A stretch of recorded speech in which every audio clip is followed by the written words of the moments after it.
I just want to note this was a sponsored review, but all opinions are of my own. What is good, everyone? Shoops here. Today we are looking at this. Today we are looking at this long boy. This is the Wind X R2, the second iteration of the Wind X that we've looked at previously on this channel. However, this time around they added some new features and also changed the layout to something more based. This particular layout is something that you rarely see. It's called the FRL 1800, but it's essentially a 65% with a numpad. Quite niche, but honestly very cool, and the only boards that I can think of from the top of my head utilizing this layout are the Duck Blackbird, Matrix Project F, and the not yet released Geote by Ju. So yeah, this is a pretty unique layout that you really don't see often. Now, the board is currently running for group buy until March 3rd, 2023. The vendors for each region will be listed right here, and the board is retailing for around $325 USD. As for the options, there are a lot of options. You can pick and choose a top case color, a bottom case color, as well as the back weight all separately, as well as the decor piece right in the front. I think there is over like 100 different combinations. The board also has a southpaw version as well, and it features wired or Bluetooth compatibility. You can also choose from basically any plate materials imaginable in hot swap or soldered. Honestly, quite impressed with the amount of customizability here. You can really make it a board that you're happy with. And as for the mounting, the board allows for gasket and top mount, which is very nice. Now let's actually build this thing with the included foam kit. Nah, I'm just kidding, get that shit out of here. But yeah, the board does come with a very stacked foam kit with like every type of foam imaginable if you like that sound profile, but personally I'm sick of it, so we're going to be going foamless. Welcome to another episode of Shoops Talks without a fucking script. We're going to be going with Cherry MX Blacks that we always use for reviews, as well as GMK White on Black. And besides that, the build process was really simple. There's two mounting points, or mounting types, gasket and top mount. We'll be going with top mount first, then gasket for the sound tests. But besides that, I recently started playing Final Fantasy XIV, and I'm really digging it so far. I've only been life skilling. Screw the MSQ. I'm probably gonna max out my life skills before I do any story quests. I'm a life skill Andy, but it's been really relaxing, and I've been having a lot of fun.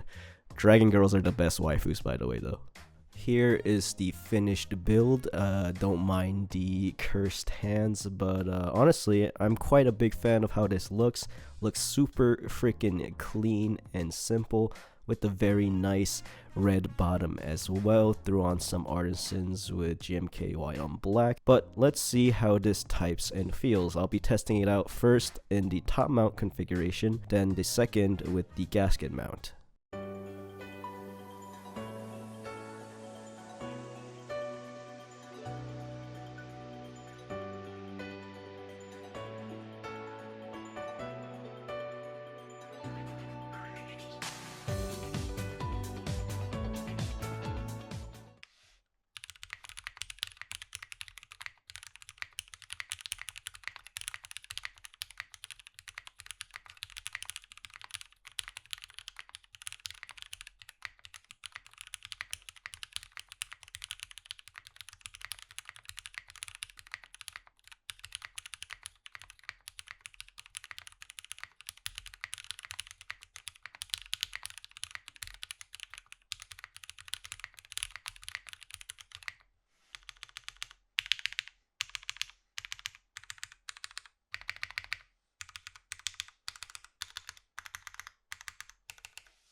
So, what do I think of this board? It's solid. I personally prefer the top mount configuration, but in both the gasket and top mount forms, the sound profile is overall pretty crisp and is on the higher pitched end side. As for the typing feel, it isn't the softest, but with the PC plate, the bottom out is definitely on the softer end, but there is minimal flex and bounce. Overall, this feels pretty traditional in terms of how the sound and typing feel is like. Nothing too out there, not too soft, not too hard, with a slightly higher pitched sound profile. Now, is this board worth the price tag? As for the mounting and typing, no, not really. I think this is pretty standard in terms of higher end boards that utilize top and gasket mounts, and you can easily find boards that does the same thing for a little less nowadays.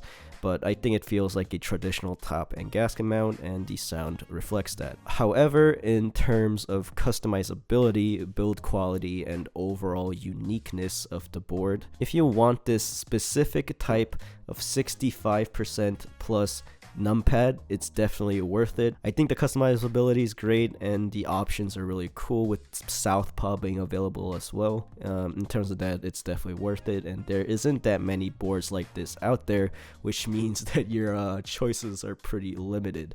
There really isn't that many boards I can directly compare this to. The only board with this layout that I've tried was my Matrix Project F.